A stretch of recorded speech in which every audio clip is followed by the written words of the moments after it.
All right. Good afternoon, everyone. We'll get started in a moment. We'll allow a few people to join. If you would like, you can go ahead and connect with us. You can introduce yourself in the chat box, present yourself, your name, and the business that you're in. And you can also connect with us on our social media, as well as link your social media. That way you can connect with us and others in the webinar. And then if you have any questions throughout the webinar, feel free to use our Q&A and stay active in the chat box as well.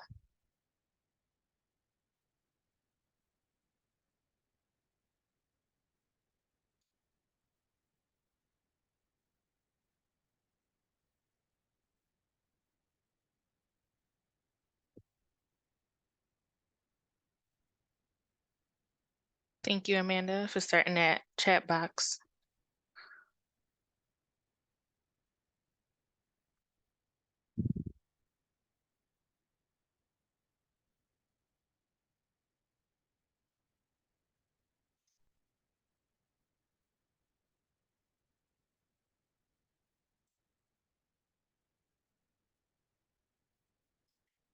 Right, allow a few more people to join. And then while everyone is joining, you are joining us for the second to last procurement series session, market research tools. The last one that we'll be hosting is capability statements, which will be held next Wednesday on October 25th from 4 to 5.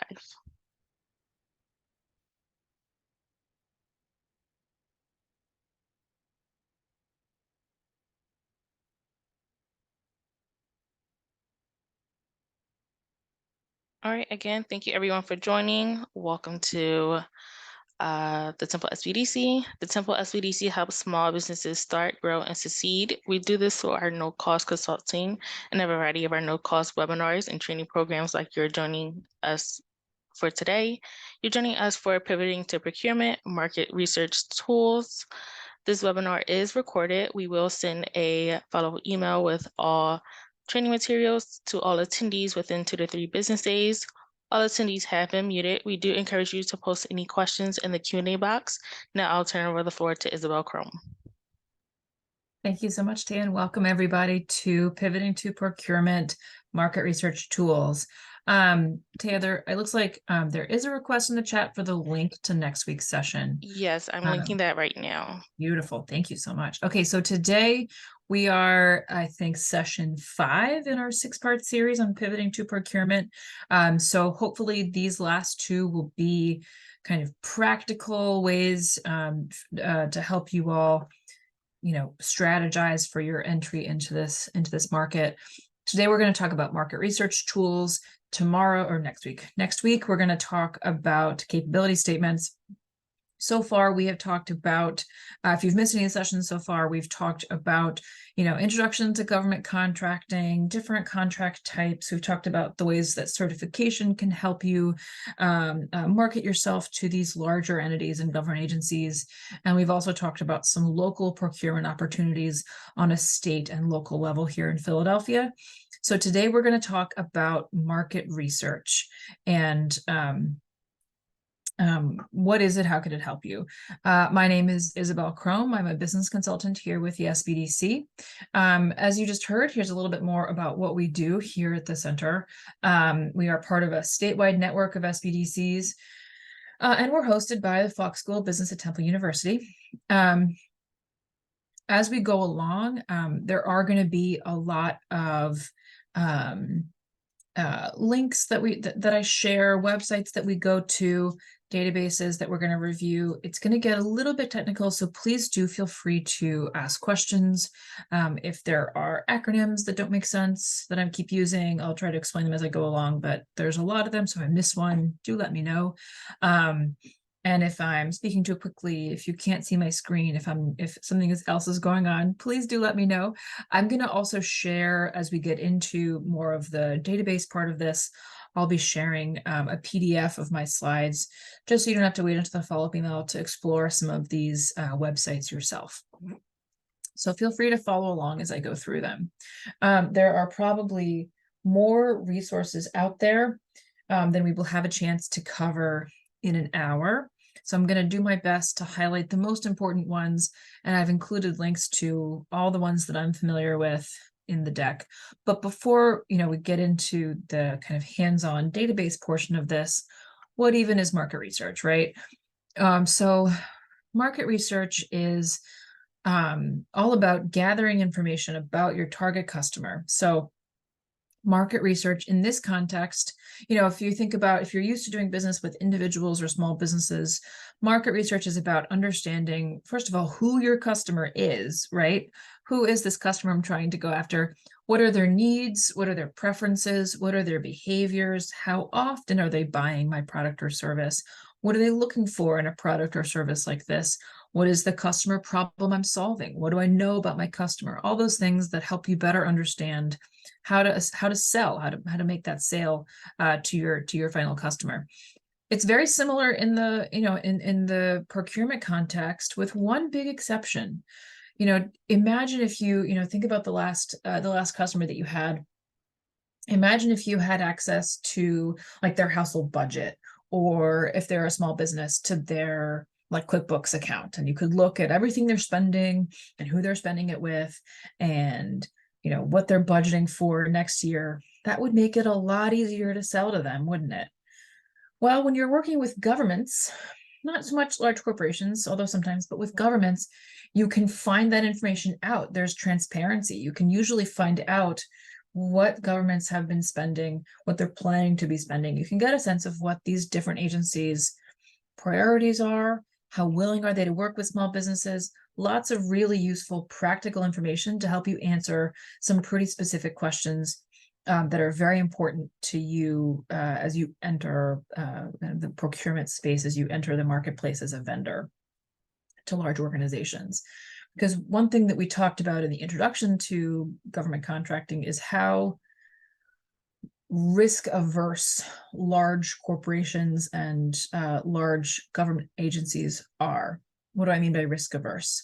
They have a lot of options, right? They are likely to want to work with a business who has a history of doing the kind of work that they, maybe even a history of doing the kind of work that they want with, with a government agency.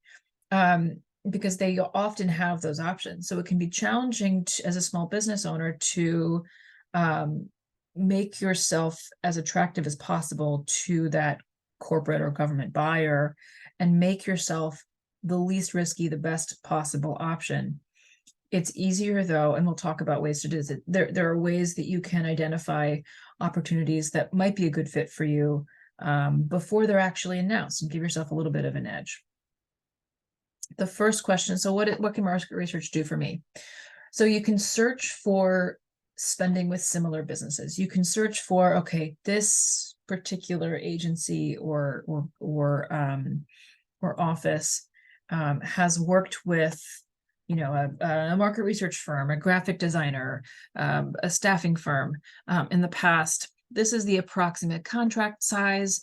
This is the approximate, that they've used in the past. This is the approximate contract duration. So you get a sense of the scope that you're likely to see, and you can kind of compare between multiple different agencies. For instance, if you're not sure where to start in the contract search. So it can help you figure out what contracts what are, if you're applying for a specific contracting opportunity, you can go look up when the last time was that a similar solicitation was published, who it went to, how much the award was, what was the duration, find out a whole bunch of stuff. It's really helpful. If you're in that first phase where you're trying to identify where to even start, what agencies to pursue, you can look at agency forecasts and budgets to look at where they're spending their money, or they're planning to spend their money in the coming year. You can look at the largest contractors for federal agencies. There's just a ton of information out there. I would say I really encourage you, before I talk about all the tools as I'm going through the next couple of kind of introductory slides, I would really encourage you to think about whether there are specific market research questions that would be helpful for you specifically, right? What if you could ask if you could get an answer to any question, what would that question be? So market research can be useful for validating that procurement is a good revenue stream for your business, right? That working with large government agencies and large corporations is going to be kind of worth the effort, because we know that these are competitive contracts. They take a lot. Putting together a response to a proposal takes a lot of work. Is it going to pay off for you? Market research can help you answer that. Looking at contract history, looking at agency spend can help you figure out if this is really viable for you. Prospecting, understanding what typical opportunities look like so that you're ready to bid when an RFP comes out that you're a good fit for. Also, identifying competitors, right? You can also look up who are the big contractors that are getting the contracts I want right now, and are those contractors looking for subcontractors? Subcontracting is so useful. It's often the first kind of government contract that a small business vendor will get with a government agency. And the work that you do as a subcontractor can go on your capability statement, preview for next week, as evidence kind of your history of past performance. So it's extremely useful to have those subcontracting opportunities. But you don't know who to approach to become a subcontractor if you don't know who the big contractors, the prime contractors we call them, are in your industry. Your Boeings, your Lockheeds, the big corporate players. Every government contract above a certain size has a diversity subcontracting requirement. They're required to subcontract out some portion of that contract. And there is a specific percentage that has to go to small and diverse businesses. So you do have kind of an edge, especially with these large corporate contractors. So this is how market research can be helpful. Some examples of market research questions could be, what agencies work with vendors in my NAICS codes? How much do those agencies spend in my NAICS code in a given year? Who are the major prime contractors in these markets? Where do these agencies list upcoming opportunities in my industry? Is everybody familiar with the term with NAICS code? Do we all know what I'm talking about? Just if you're not sure what that term means, raise your hand or put it in the chat. I'm just curious. Happy to define the term. Great. Okay. So NAICS stands for North American Industry Classification System. It is a system of codes. You often will put them on your tax return, but they're how the government kind of categorizes their contracts. They were originally, and their primary use is governing international trade.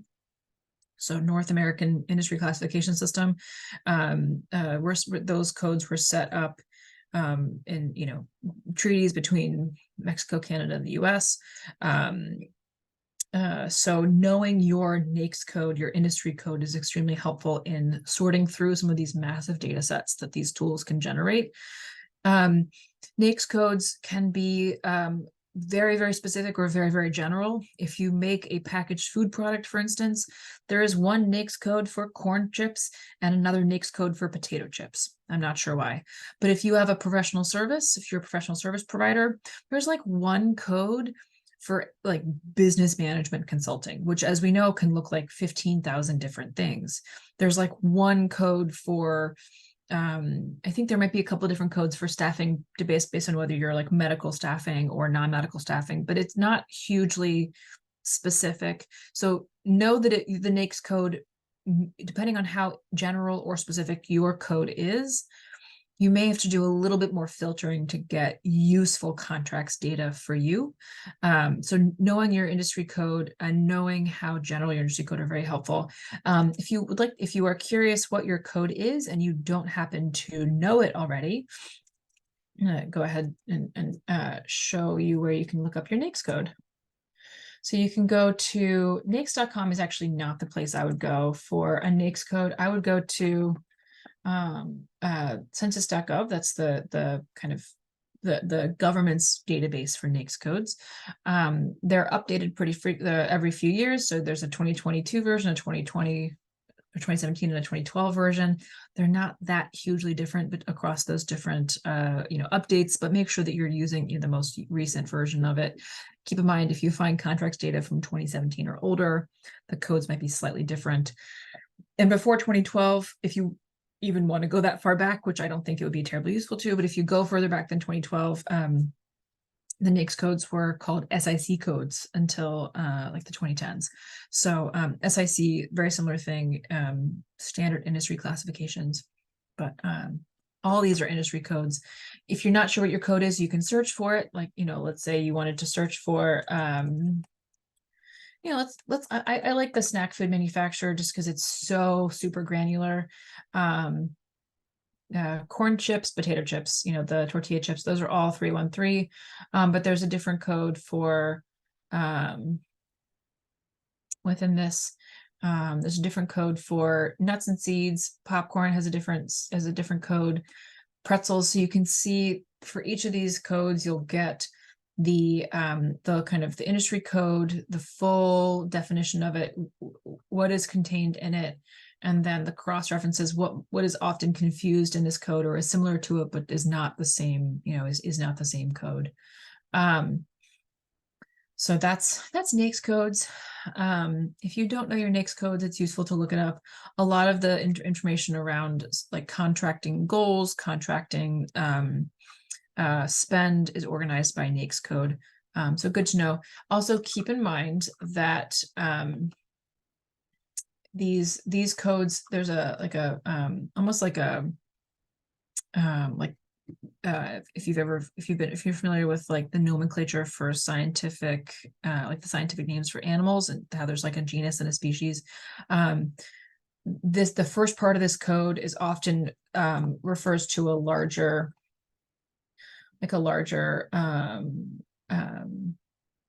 industry. So like, for instance, 31 to 33, these are manufacturing codes.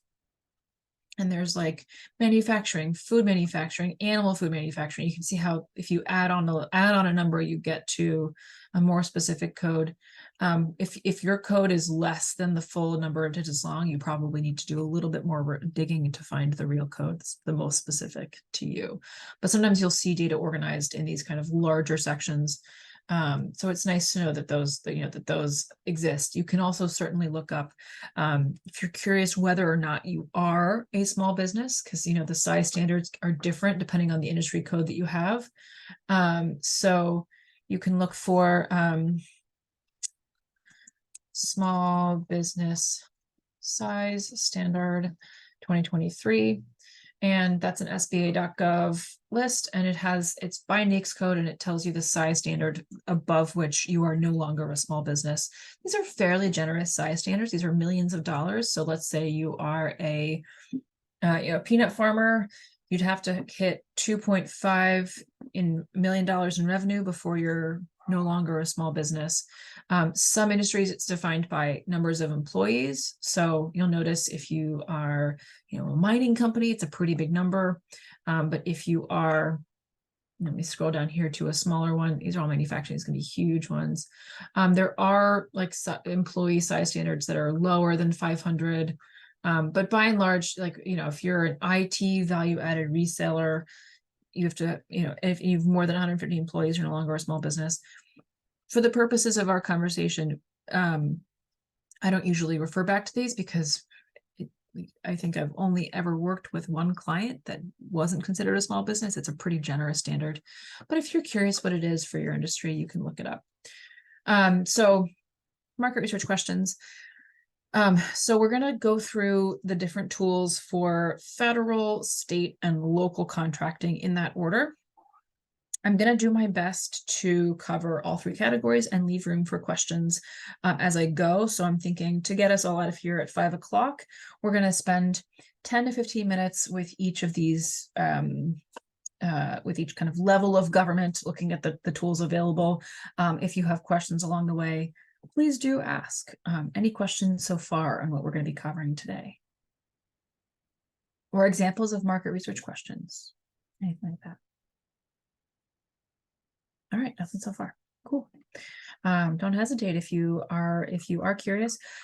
Also, feel free to introduce yourself in the chat. We've got 10 people, I think, on the call.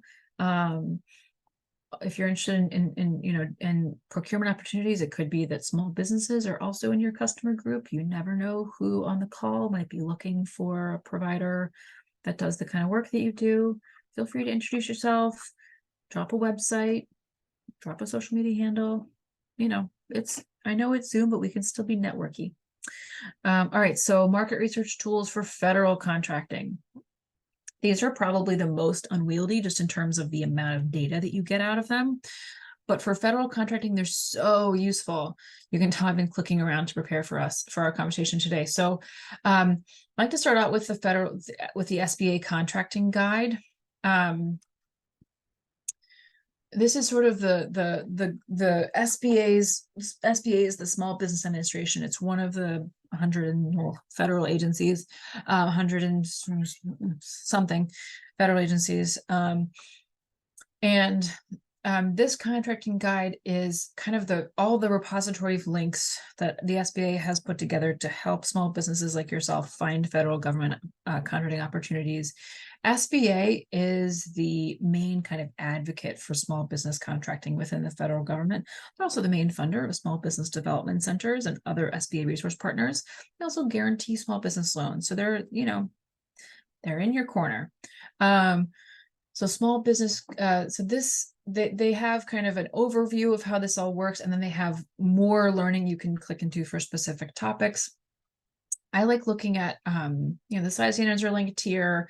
Rules and responsibilities around government contracting is a really helpful one if you're getting into, actually responding to RFPs on a federal level.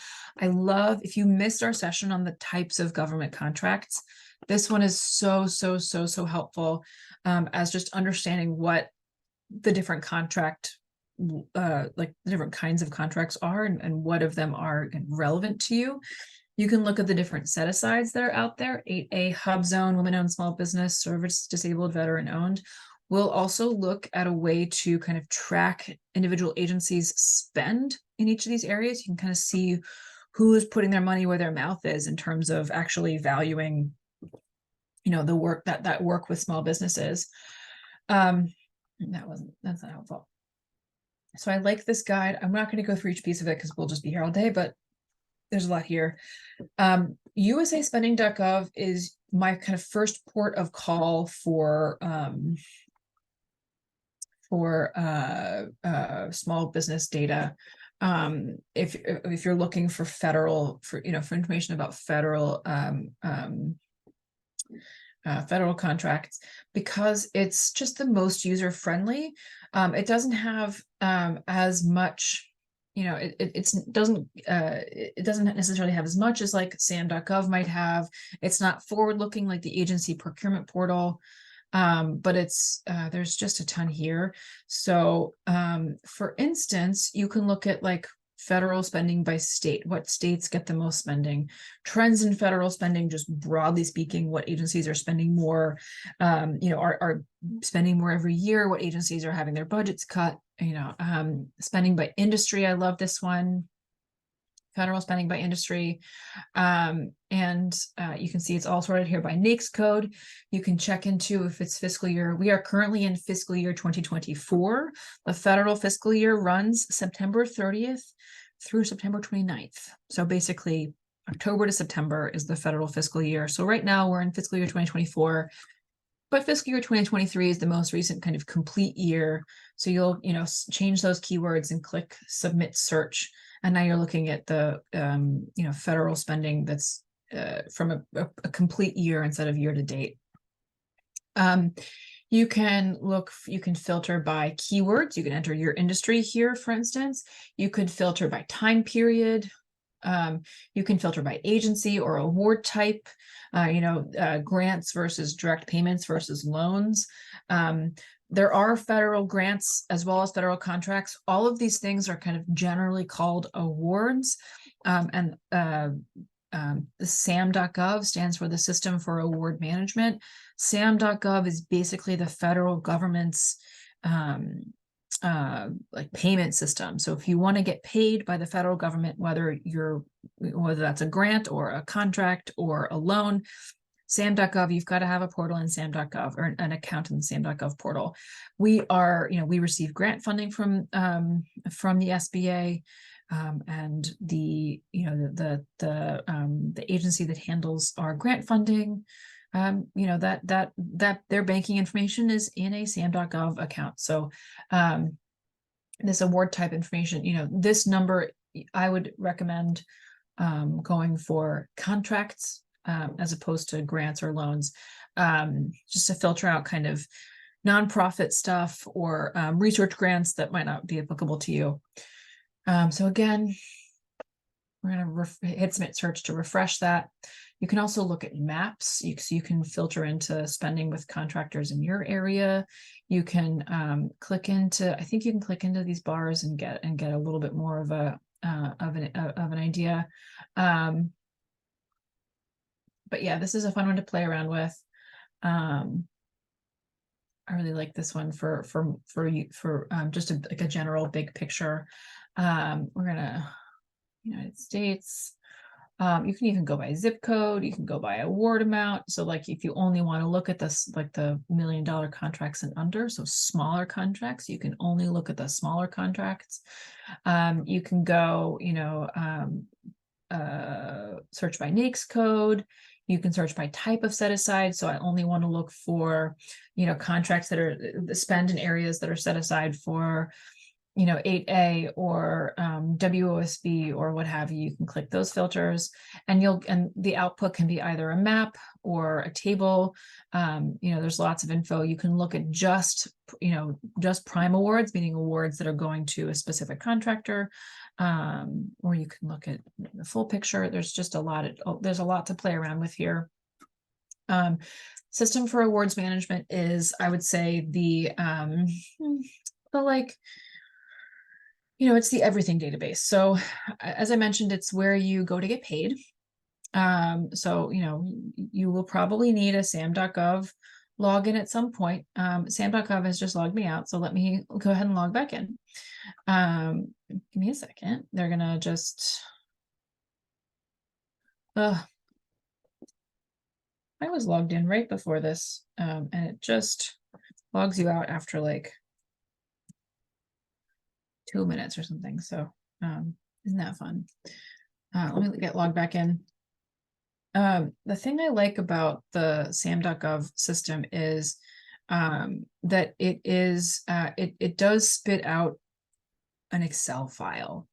So if you are the kind of person that likes to look at data, play around with it, if you're comfortable with that kind of data manipulation, and you don't want like somebody else's chart, you want to make your own, SAM.gov is where you get a lot of that information for federal contracts. And you're going to go for contract data. If you're looking for upcoming opportunities and you want to figure out where to find, opportunities that might fit into, that where you might be eligible, contract opportunities are those listings. But contract data is where we're going to look, because we want to look at, history. That's where we're going to go. They have standard reports that are, they have designed. You can also create an ad hoc report. I've never really needed to do much with ad hoc reporting. You can do a surprising amount with some of these static reports. One of my favorites, and I went ahead and pulled it so we could look at it, is this top 100 contractors report.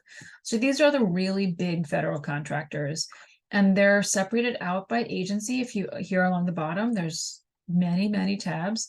And the reason I think I like this report so much is because it's a great guide to who are the prime contractors, who are the big prime contractors in your industry. So let's say you want to do some contracting work with the Department of Agriculture. Okay, and you can sort this. Here are this is sorted by largest to most spend to least spend. These are the companies who have received the most contracting dollars in the last fiscal year from that agency. So Tyson Foods has received $250 million in obligated in contracts. So that's big, and that's across 91 contracts. That's what number of actions means. So that might be if you wanted to okay, how do I become a subcontractor of Tyson Foods? Honestly, go to Google, Tyson Foods supplier diversity. Their portal will come up 9 times out of 10. Same thing with commerce. You can see the size of, the amount of dollars that have been spent or have been committed to spend with each of these larger companies. And you can kind of see, okay, who are the big players here. Because a lot of businesses will have contracts across federal agencies. You might have, if you do, let's say you are is there an accounting firm here? I thought I saw one. Let's say you provide like a professional services. Every agency here might have like a consulting contract. Every agency here is going to buy office supplies. Every agency here is going to have the occasional HR and staffing need. So, some services are kind of more agnostic to agencies. If you are a manufacturer of cattle feed, there's sort of a natural fit with an agency. But if you have a more generally applicable service or product, it can be a little bit more difficult to find those majors, prime contractors. So I like looking at the big list. And like I said, it's broken down here. So if you wanted to look at, okay, transportation, here are your big transportation prime contractors. This list is very hard to read, I know, but just to keep in mind, you can pull this yourself by making a free account in the system for awards management. It is free to create. It is all you need is an email address and a phone number, and you can pull all the reports that you like. I also like the small business goaling report, which I think I have open, maybe. No, I don't think I have it open. Oh, I do. Okay. So small business goaling report. This is another one of these big, massive spreadsheets. You can download it as an Excel or you can download it as this report. And it tells you the amount of small business spending that was actually done by each of these federal agencies. So if you're like, okay, I hold a pretty specific niche kind of certification. I'm a HubZone certified business, or I'm a service disabled veteran owned business. There aren't that many of us. Who is prioritizing, businesses that fall into that specific socioeconomic category? You can scroll down to the section of this 37-page report that focuses on that, small disadvantaged business, and kind of see who's doing what. And it gives you the amount that they're spending in dollars, as well as the percentage of their spend that goes to small businesses. Always look at both, right? Because somebody that spends, you might have somebody that spends, this huge percentage with small businesses, 11%, but it might not be, 11% of a small pie might not be as much as 10% of a really, or 5% of a really, really bigger of a bigger pie. So keep in mind that you want to check both things, the dollar amount and everything else. But you can look like here a spend, here's veteran owned spend, so you can see what percentage of expenditures are done with veteran owned small business. Unsurprisingly, you have a lot of spend with veteran-owned businesses with certain agencies are higher than others. I'm always surprised by who has that 26%, that 44%. Okay, so Defense Nuclear Facility Safety Board, 44% of their contracting dollars are spent with veteran-owned businesses, right? That makes sense. So there's kind of good to know where the priorities are with the small business spend. So that's I think everything I wanted to cover from this. Oh, except for there is a really great one for agency recurring procurement forecasts, and then I promise I will move on to state agency federal procurement forecasts. You can look, if you click into a specific agency, here's the procurement forecast. They're basically telling you what they expect to be spending. This is their budget for the coming year. And they're publishing this just for you. So there's information about here's the small business liaisons at each of our offices, in the Western Northern headquarters, here's the there's often information about, and I know this is so small, I'll zoom in a little bit. There's information about the forecast categories, and you can look at, okay, here's upcoming contract types. It'll have description, it'll have the NAICS code, it'll have how competitive they're going to be, as well as the point of contact, when they anticipate releasing that solicitation. So if you're ready to look for contracts, but you know that it takes a lot of effort to put an RFP together, and it does, you can look at the budget. You can say, okay, I'm expecting in February of 2024, there's going to be a new contract coming up in the $100,000 to $200,000 range for an employee engagement initiative. And that's going to be coming out of the Department of Housing and Urban Development. And the contact is Kenneth R. Davis. So now you have just a ton of information, and that's going to be one base year with 3 options to expand. That's what base and 3 options means. So you can actually look ahead before these RFPs go out and take a look at what's up there. And you can see how recently this has been updated. This has been updated now, 2 weeks after the start of the fiscal year. This was updated, so this will be updated throughout the year. It's a really great preview of what opportunities might be coming out, and it is sortable by NAICS code. So you can go up to the use the little sort feature, and okay, I know my NAICS code is like 541 something, so it's all the professional services. Let me look at all the professional services firms. I'll just look through one by one.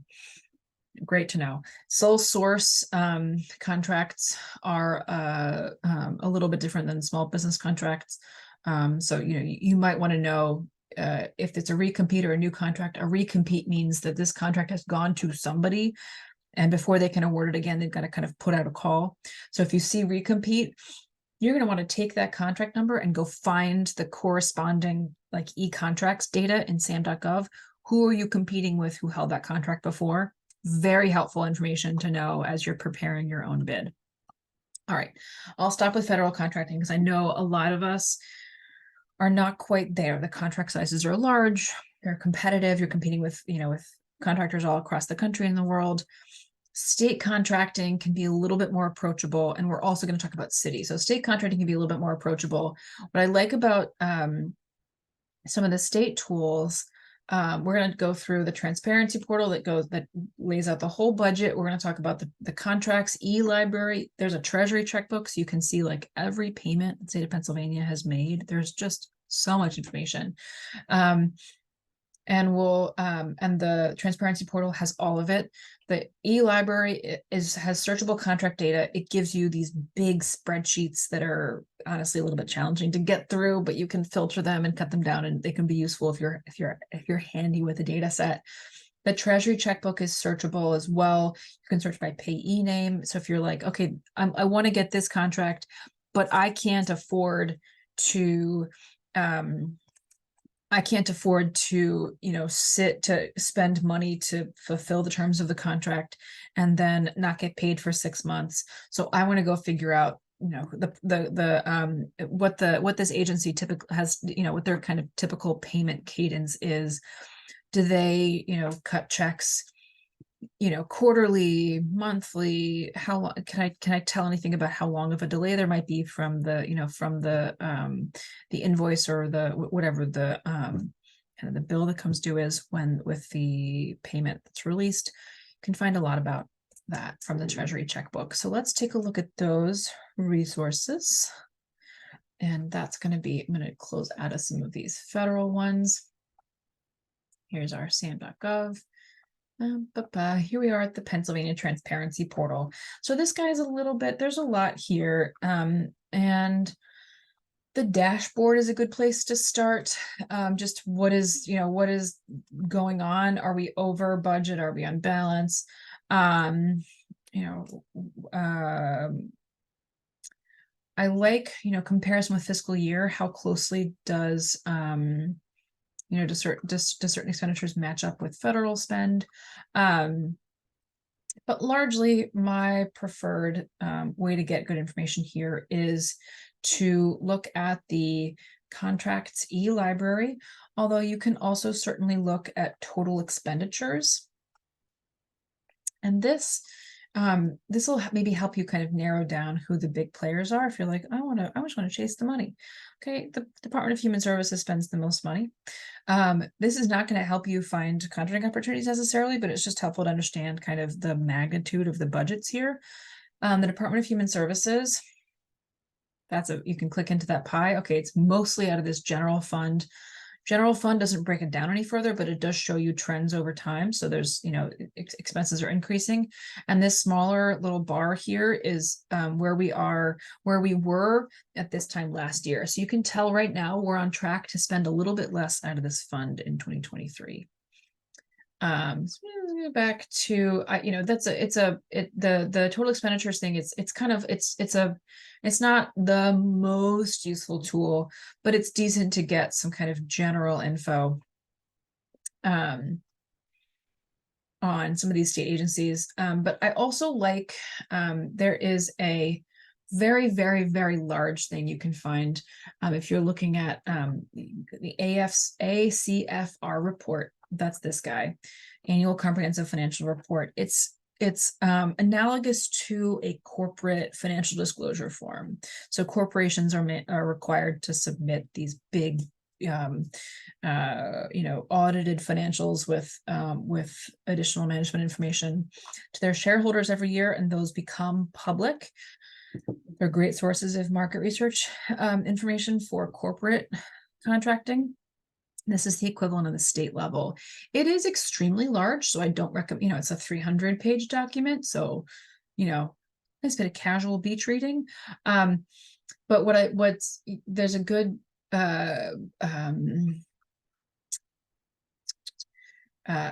table of contents. The thing that's really helpful here for my money is they have an organization. They have like an org chart basically. So if you're like, who spends money on what I do? What agency spends money on what I do? Okay, you can kind of look into, here's all of the departments. And that's often a helpful kind of place to start if you want to kind of go from that that budget breakdown earlier. Within that, again, this is sort of like the forward-looking. You can kind of look at what the financial statements say they're spending on certain things.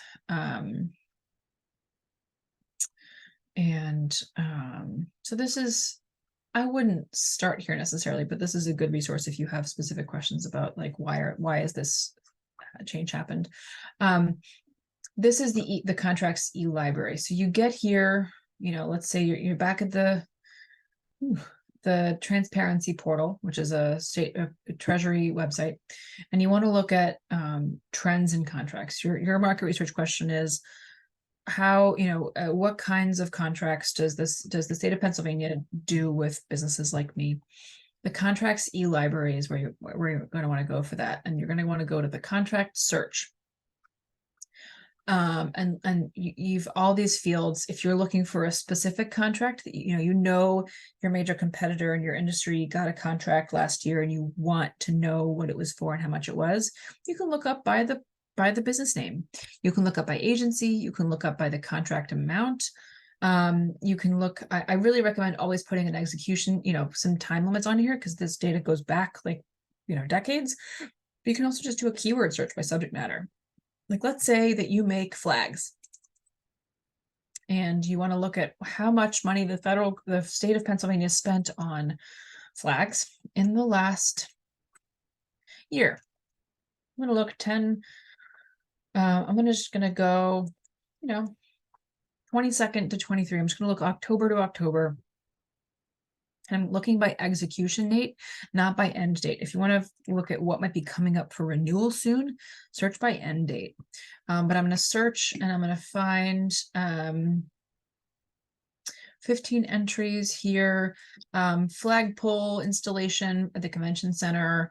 Okay, I want to find out more about that. Here's, PA Fly got that contract. It was not huge and it was a one-off. There was, it began and ended the same day. Okay. Well, it's good to know that, about $6,000 to install a flagpole on the roof. Great, right? And you can even find the specific contract files. That's where it gets really, really helpful. So for instance, let's see this one. $27,000 with Ann & Co to buy flags on June 2nd of 2023. If you wanted to look at the contract that was signed, you can even find that document. So if you're preparing an RFP and you're like, how do I price this? Go look at the contract the last time that award went out. So you can see how useful this would be to find trends in contracting on the state level. There's just lots of good data here. The last thing I want to show you is the Treasury checkbook. The Treasury checkbook is basically a massive check registry. So it's a lot. We're going to look at like one, let's say one, I'm going to say we're going to start let's look at the last week of spend. Not going to fill out any fields. 10 entries in the last week. Here are some checks that were paid within the last week. So again, speaking to, what is where is the money going in my industry, or this is really only helpful when you're tying it to like a specific vendor or contract that you want to look into the payment structure of. Not very helpful like on its own. It's just too much data. But yeah, those are some great statewide tools.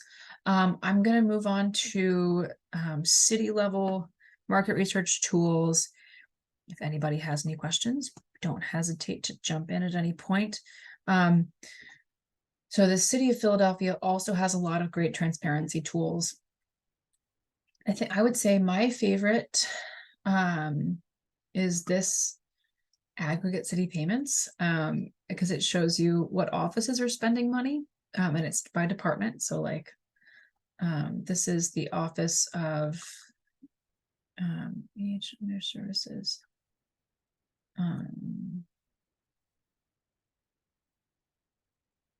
Behavioral health and intellectual disability services. So that agency is doing a lot of spend. And this is old. This data set is from 2016 to 2017. So I'm not sure how that link got in there. That's old. Let's go to data.phila.gov more generally. Nope. Okay. It's like I might have an old link in here somehow.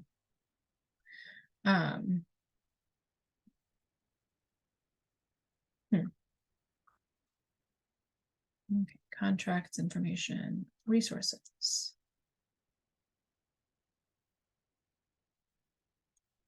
Contracts hub. Here we go. Keep in mind that there's two different places the city of Philadelphia lists contracts. PHL contracts and e-contract Philly. So depending on what you do, if you sell services, supplies, and equipment, public works or concessions, those contracts are going to be PHL contracts. If you do professional services contracts or any other kind of non-bid contract opportunity, they're going to be listed on e-contract. The contracts hub searches both, but you're going to have to go to the specific website to apply for a specific to apply for a specific one. And Contracts Hub only lists available opportunities. Open contract data. There we go. Open contracts data. So this is the one I was trying to get to before. I'm not sure why there were two links there. I'll clean that up before I share the deck. So the professional services contracts.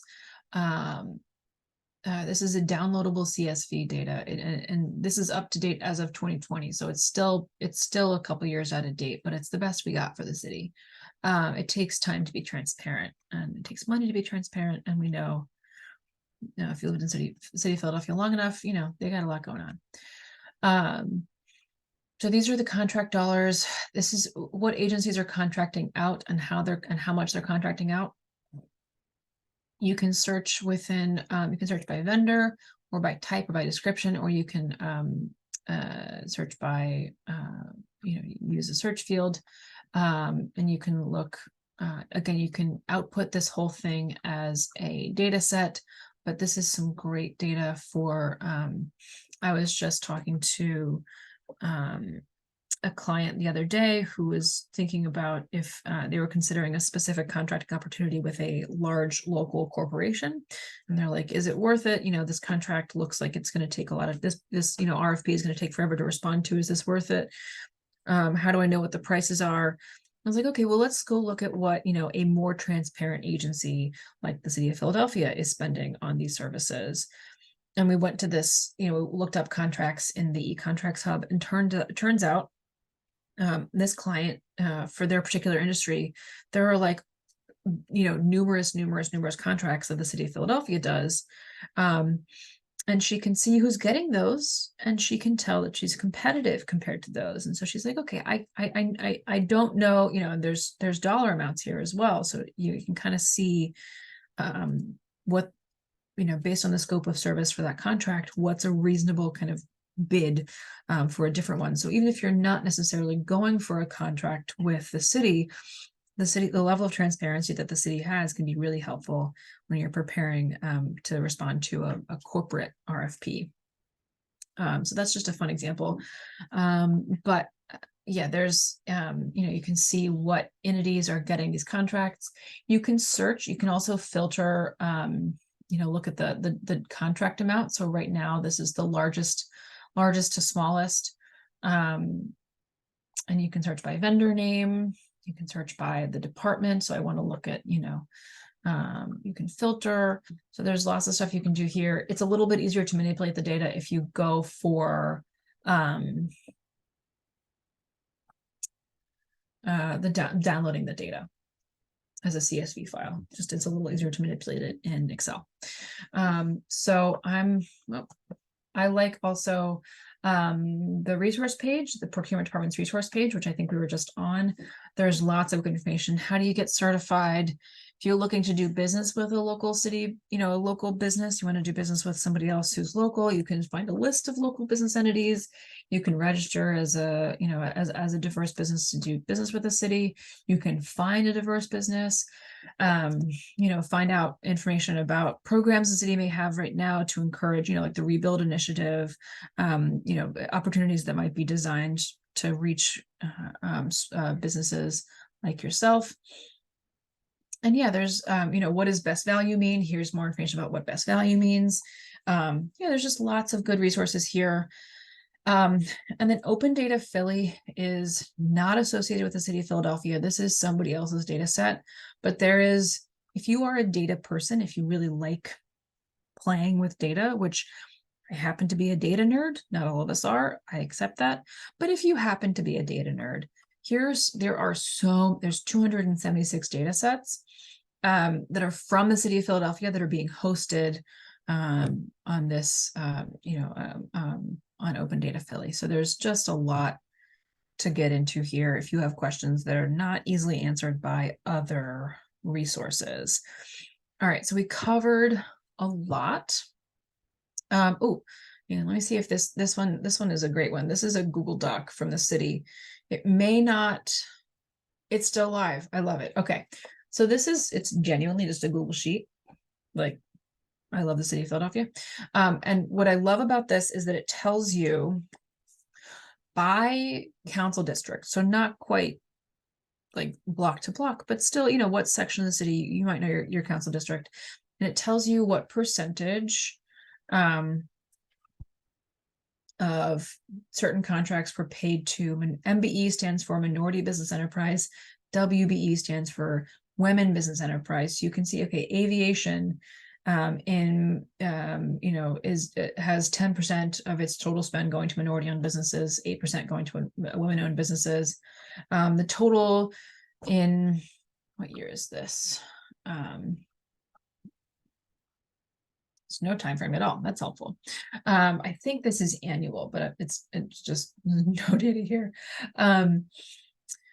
The city of Philadelphia is doing about 30% of its spend with diverse businesses, half of which is MBEs, half of which is WBEs. So doing a decent job of diversity here. And you can tell it's broken down by different agencies, streets department, water, and by council district. So that's just an interesting little bit of info.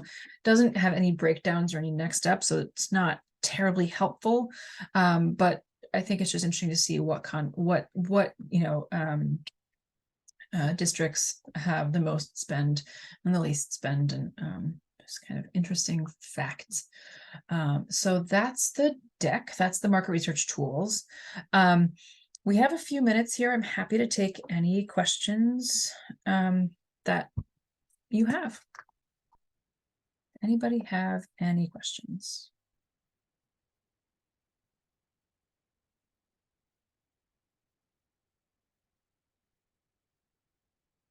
Don't all jump in at once. Oh, okay, I see a question here. I think I'm gonna need you to put that in the chat. I'm not sure if I can unmute you. But if you put your question into the chat or the Q&A box, I'll be sure to answer it. I see a raised hand. That's all. Unfortunately, I'm not sure if I'm able to, in the webinar format, take you off mute.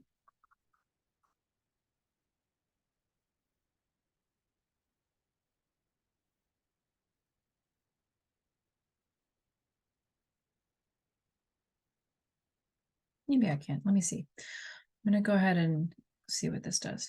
Oh. Okay, you are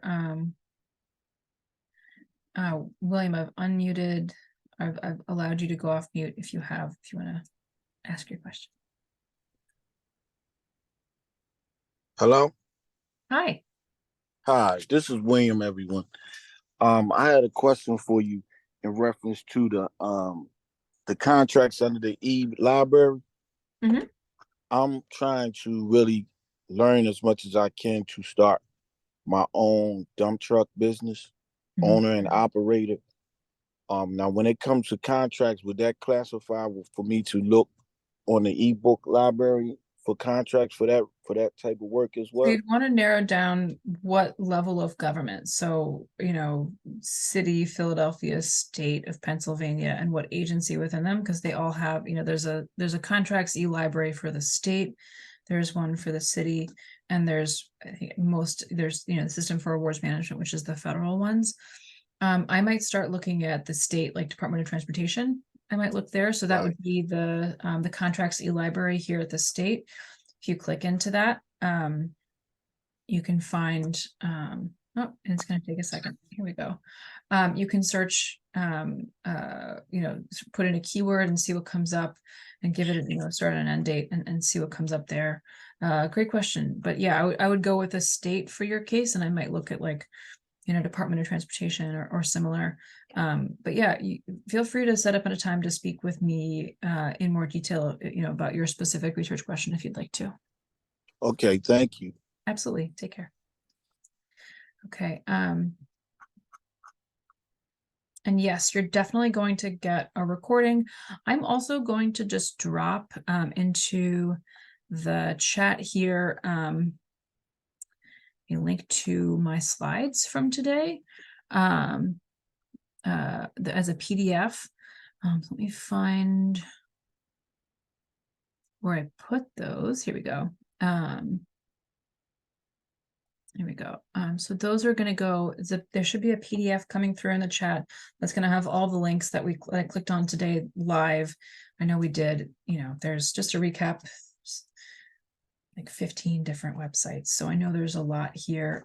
I'll send you all the links. You can play around with them if you'd like. And if you would like to, if you have specific questions that related to your business, your market research journey, I'm going to put my email in the chat as well, and definitely feel free to reach out and set up a time to talk individually. I can answer questions that you might have, in a one-on-one setting over email, or we can set up a time to speak in person over Zoom, over the phone, whatever is easy for you. I'm going to also just reiterate what our moderator Taya sent, which is we have a survey. We'd love to know how we did. If you have to run, be sure to take just a couple minutes. That survey is like 3-4 questions long, takes 30 seconds, and we take the feedback really seriously. So let us know how we did, what we could do better next time. And I still have a couple minutes if anybody else has other questions.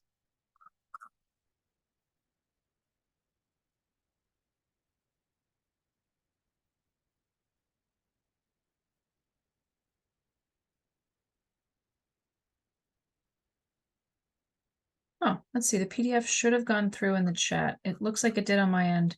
Sometimes with the specific like Zoom setup that you have, it doesn't allow you to receive file transfers. So it could be a security setting on your end. That's happened before in classes like this, but it does show that I sent it to everybody. So hopefully it went through. If it didn't, my email address is there. You can ask me for it.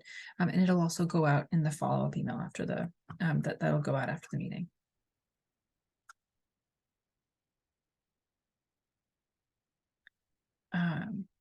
If there are no other questions, Taya, do you have any closing administrative notes? Oh, I know. Don't forget to come to next week's capability statements conversation. The capability statement is the resume for your business. We're going to talk about formats and best practices for your capability statement next week. So check that out, register if you haven't registered.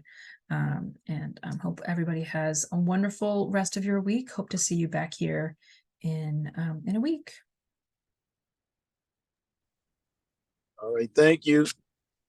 Thank you.